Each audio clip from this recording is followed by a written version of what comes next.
Hello, ఎక్కడున్నారా? ఇక్కడే మన అడ్డాలో. సరే వచ్చేసి.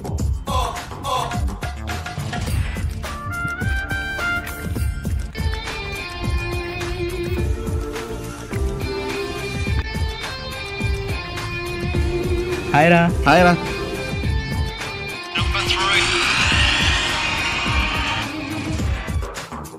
ఏం రా అంత ఇంట్రెస్ట్గా చూస్తున్నావు? ఏదైనా కొత్త మూవీనా?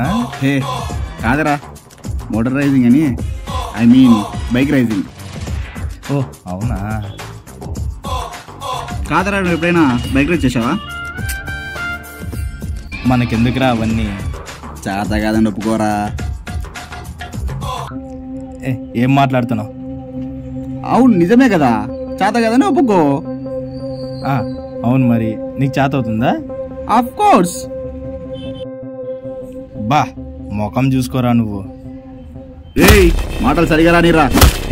మాటలు కాదురా, నువ్వు చెప్పిన రేస్ పెట్టుకొని చూసుకుందాం. చూసుకుందాం.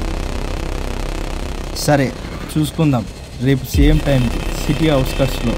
ఊరికే కాదురా, నీకు నాకు 25,000 రూపాయలు పెట్టు. సరే చూసుకుందాం. చూసుకుందాం.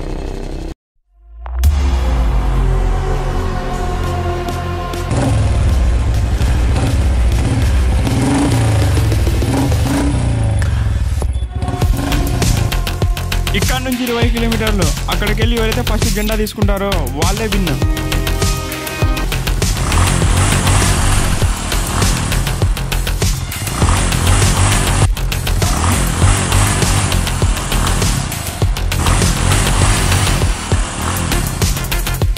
Ready start.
రే సూర్య, రే రే రే రే సూర్య లేరా? రే రే సూర్య లేరా?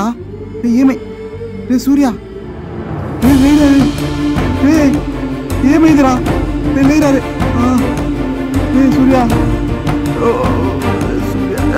దేవుడా సూర్య లేరా రే నన్ను సలంగా రైస్ పెట్టినా కదా రే సూర్య లేరా రే అనవసరంగా తెలియని రైస్ తప్పు చేశాను రా సారీ రా రే ప్లీజ్ రే లేరా రే. హాయ్ ఫ్రెండ్స్, మీరు కూడా ఇలాంటి బైక్ రైడింగ్ల వల్ల మీ ప్రాణాలను కోల్పోకండి. ఎందుకంటే వేగం మీ గమ్యాన్ని దగ్గర చేసేలా ఉండాలి, కానీ నేను శాశ్వతంగా దూరం చేసేలా ఉండకూడదు. నువ్వు పోతే దేశానికి వచ్చే నష్టమేమీ లేదు, కానీ నిన్ను నమ్ముకొని నీ కుటుంబం నీ వెనకాల ఉంది. కొంచెం ఆలోచించండి. మనిషి బ్రతకాలంటే మంచితనం, మొండితనం ఈ రెండూ ఉండాలి. అలాగే నువ్వు బైక్ నడిపేటప్పుడు నీ తలపై హెల్మెట్ ఉండాలి. హెల్మెట్ ధరించండి, మీ ప్రాణాలను కాపాడుకోండి. ప్లీజ్ ఫ్రెండ్స్, ఇది మా నుంచి ఒక చిన్న విన్నపం మాత్రమే. Thank you.